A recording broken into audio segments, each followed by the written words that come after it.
So here's your typical foot. And obviously everything is connected to everything. So we would transition, if we're doing a full body massage, you would transition. Usually I start, you can start wherever you want. I start here, work my way up, come back, work my way down. That just happens to be my pattern. You've got a general protocol pattern that we've been teaching you to follow. Once you've got that below the nose a little bit, and you know how you're getting from one place to the other, then you can start paying more attention to what you're feeling. So we're headed in that direction with you.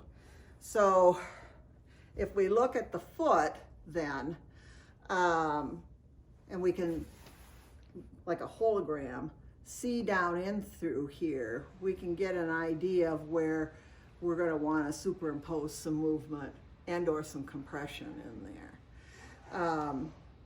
The tendency is to want to use your thumbs and fingers. And how many of you have noticed that? You want to use your thumbs and don't do that!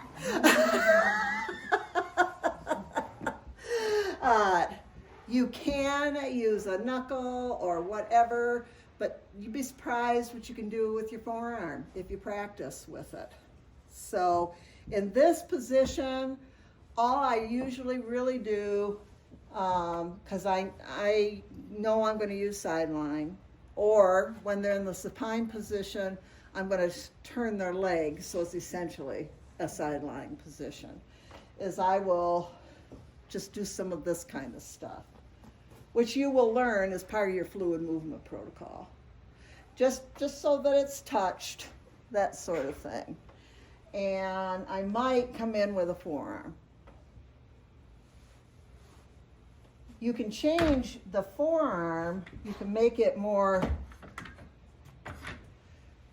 pointy, you can narrow it by bending your arm up like that.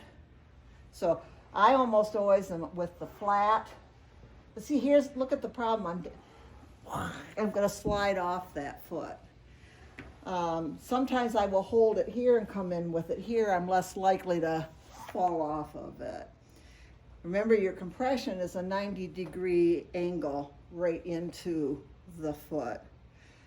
This has got a fat pad on it here. So you can almost roll that around. But if somebody's got plantar fasciitis, it's going to happen in the duct tape strands that support the arch. So right into the arch is where you want to apply a lot of your compression. And remember, bolsters can help, and you can also bring in inhibitory pressure. And see, I feel turned around here. I don't feel right. If I come back around to look what I'm doing, I feel it in my shoulder. Those are things that would cue you to change your position on things. And then I can say, wiggle your toes.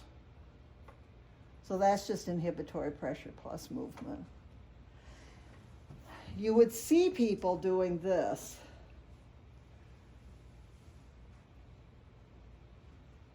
That's that thumb crawl. Sometimes they'll do this with a knuckle.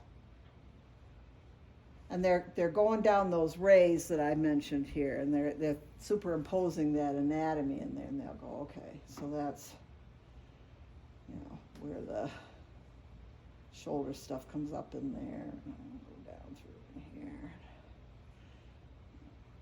Or they'll come in with a sharp fist, or they'll use a loose fist.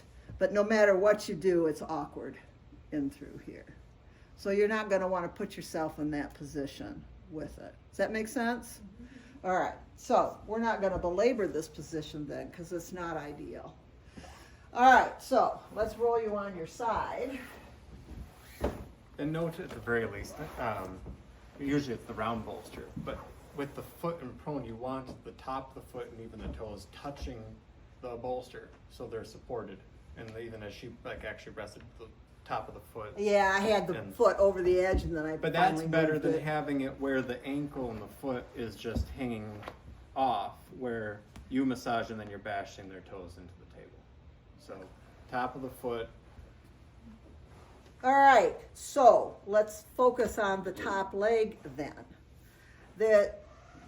So when we're looking at the foot, the noise you're hearing is the removing of the water. We're Lymphatic drain of the building. I should send you down there. They're using suction, like a suction cup. You can, yeah, you know. Anyway, so here's this. This is what we want to try to accomplish. See all that joint movement happening in there, and I can do that. See that? So, got that? Got this? All right. So if I'm going to work on this foot as an extension of the leg, and all of this coming down in through here, do you see how nicely my forearm fits right there? And that is essentially doing this. That's what's happening. Just that. Then I can bring in even a bigger signal. I can come in and I can say, okay, can you push up against me? That's going to start to contract all the way up here, because that's where the muscle structures actually occur, is up here. So I can get real fancy. I can bring this down and I can say, okay, can you push up against me? And I can bring some pressure into here. It's not hard to do this either. My primary method is this. It's getting it. It's doing, that's what it's doing, right? All right.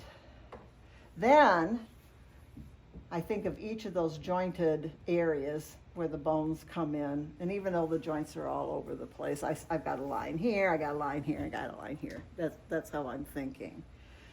I can, it's a modified need, I can move each of those here in this position.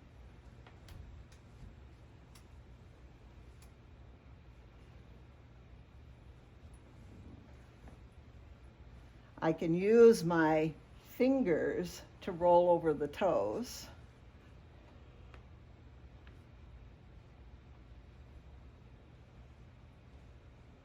So you can get a little bit more specific. Push up against me. Good. Relax it. Push up against me. Good. Relax it.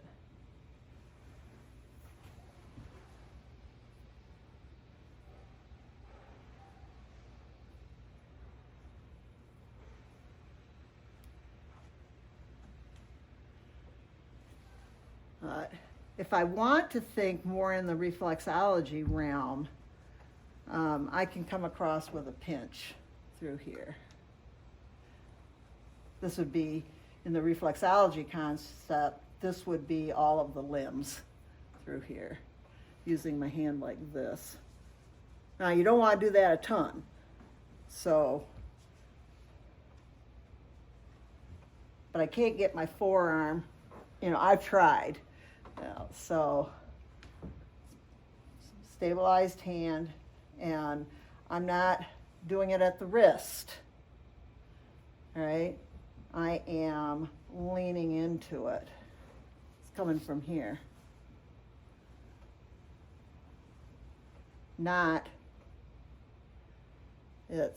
See my whole body.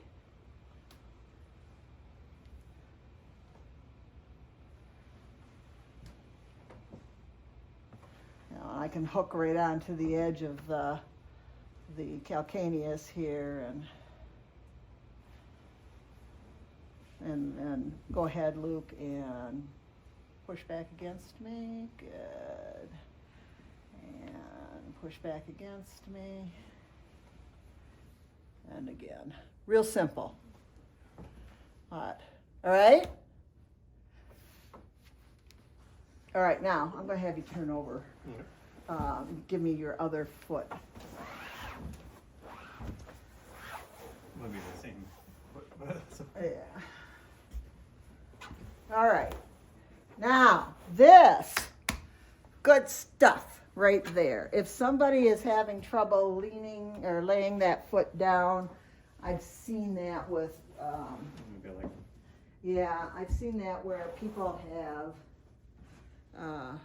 they're up on their toes, dancers and stuff like that. You can just put a little prop up like that on there. So there's a couple of things that you can do with this now. He doesn't have that problem, so I don't have to deal with that. You can now sit. I'm always scared to death of the stool.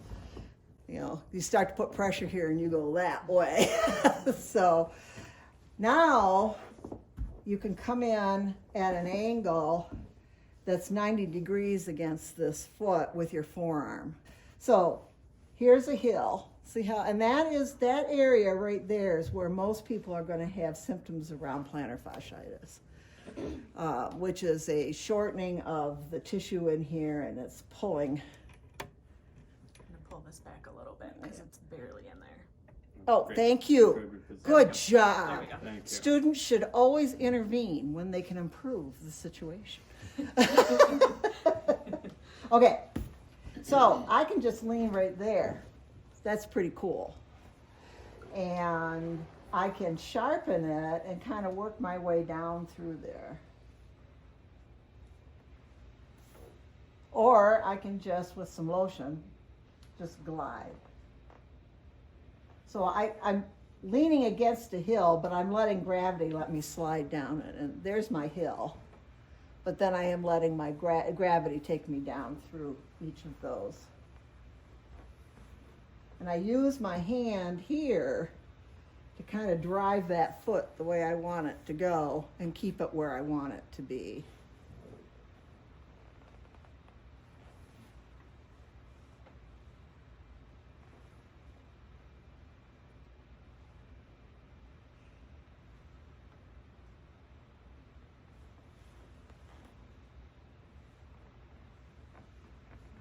So,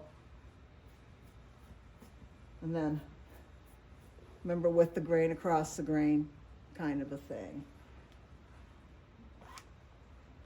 I can change the tension here by pulling the toes this direction and then coming back in and doing that again. A lot of people, it feels really good to have pressure right into that arch in through there.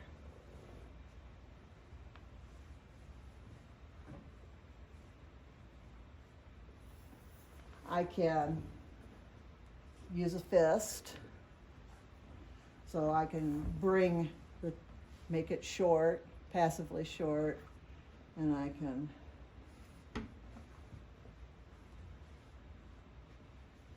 now, I almost did it. Watch what I wanted to do. Don't do that. Don't let yourself do this twisty thing. All right? Don't do that. It's going to get you here and here. Anytime you feel like you want to twist into something, don't. And then I can go down. So on this side of the foot, I did this, remember? Here, I can get in here and do this. So I'm holding here, get myself lined up better. I'm holding here, and then I am applying a force here along each of those joints in through those pseudo joints. They're pseudo, almost joints, but they really do line up as a line through there. 1, 2, 3.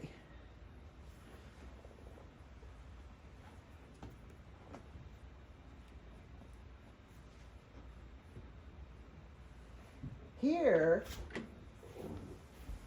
I almost went over. Here is where I can do some of spreading of the toes. And the structure of the foot, there's all these muscles in between, and especially for a platform with a foot, spread your toes apart, Luke Ellen Fritz. You want to extend or create your platform that you're on as wide as you can. And so these structures in through here, these rays, they need to be able to open up. And a lot of people can't do that. It's one of the things you want to practice. Ideally, want to practice that, and then big toe up, little toes down, big toe up. It's huge in athletics, but it's also extremely important in people that have balance problems, including the elderly. They lose a lot of mobility in their feet, and they can't feel the floor, you know. And shoes need to have enough room so that you can have the change in the shape of the foot there. So you like here, walk in the sand. Good toe exercise. So I wanted to use my thumb, and then you don't want to do that. So then you need to catch yourself and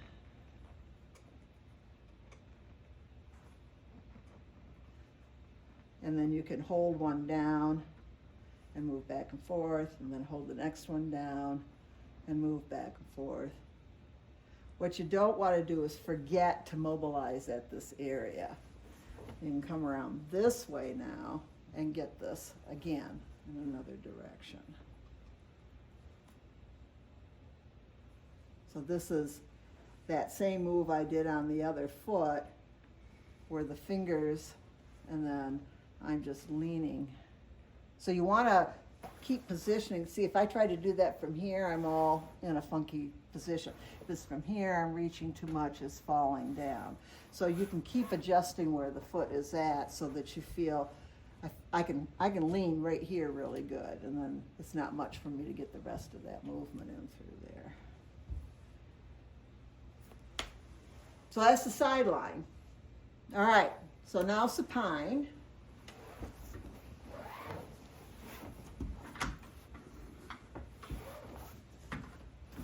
You can bolster under the knees or not.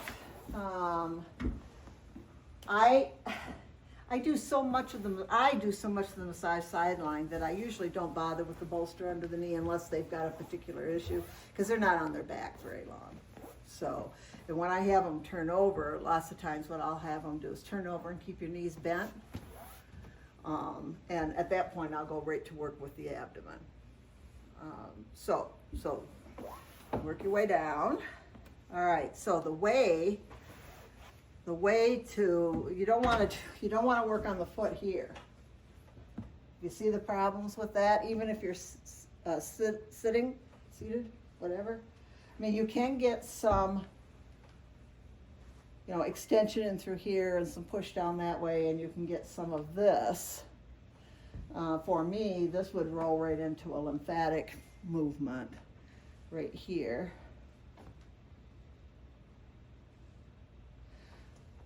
But the way you manage this is you turn this leg out. Now see, it's sideline. Can I selfishly request this one? This one? Yes. This one's the only, to That- balance it out a little bit, yeah. So now I just repeat what I did sideline. The angle is maybe a little different. I'm more apt to do this standing up than seated. So see how it just fits right in there really nice?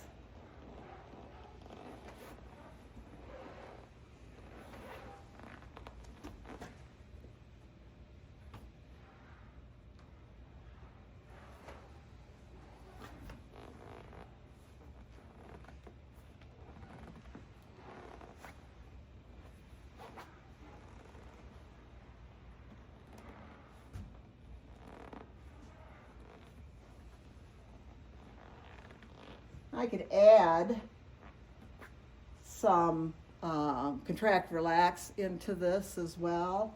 I can take it like this and this, and it's best if you tell them what you want them to do. I want you to do this when I tell you. Okay, go ahead. So they have an action. and then bring it around and stretch it. And again. So they're contracting all these muscles in the foot in through here.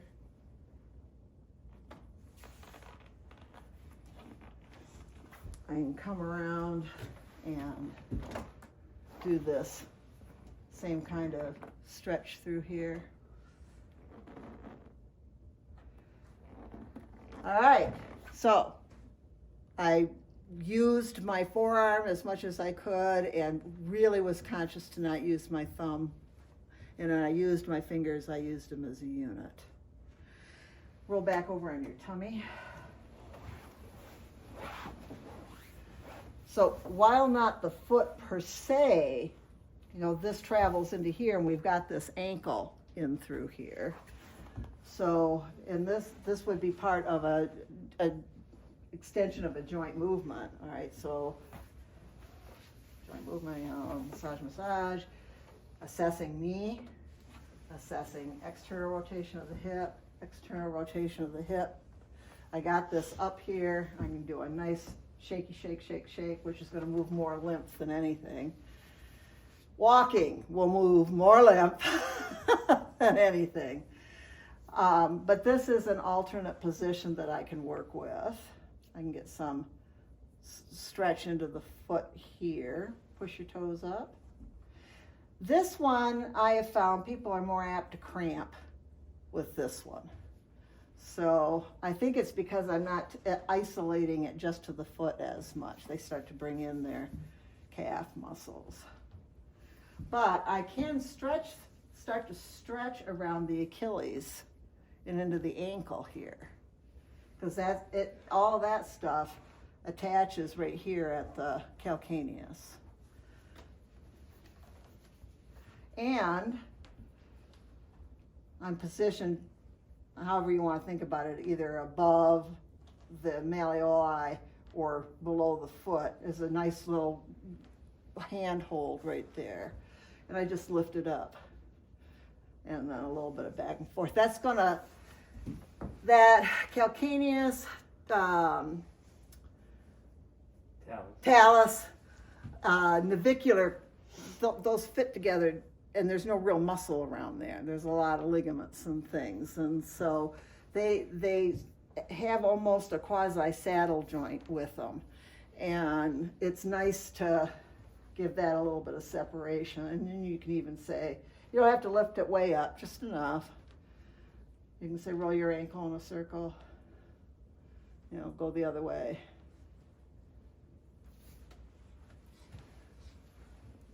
You already know how to do it. It's just positioning yourself.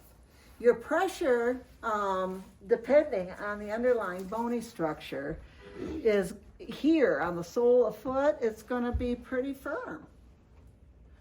And you can just ask. Roll on your side again. I don't care which one. Which one are you gonna go after? This one will work, even though it's not. See, you can even do this position. You know, I could just ask. All right, I'm going to give you some pressures in here. What feels really good? Right through there. Yeah. But if I'm up here, I'm not going to use the same amount because there's not the same density and thickness. So if I use that same pressure up here, it's going to hurt. So, but it's on the firmer side, on the sole of the foot. Less up here on the bony structures. If you can feel a bone, you're going to use less pressure because it's going to poke from the inside out. Looking real quick at the anatomy here, okay? So there's an equibla, gastrocnemius. Soleus, and plantaris all become the Achilles tendon, okay? Then underneath of that are three muscles that are named just like these, except these are extensors and these are flexors, okay? Or they're named posterior versus anterior. So this is tibialis anterior, there's a tibialis posterior. There's a flexor hallucis longus, there's an extensor hallucis longus, there's a flexor digitorum longus, there's an extensor digitorum longus. anterior compartment, posterior compartment, but this one's underneath of here versus this one sitting adjacent to these three, which are either named peroneus or fibularis. Same, fibularis longus, brevis, and tertius. The malleoli become important again because back here, the medial malleolus, all those muscles underneath of here, the Achilles muscles attached onto calcaneus. These, though, go between the calcaneus and the medial malleolus. Some people call it tarsal tunnel, like a carpal tunnel for your foot. But they go into the arch of your foot and either attach onto a bone here or to all of the digits or to one digit. But they use the arch of your foot as this pathway. Okay? Wow. Ta-da! Very cool. Very cool.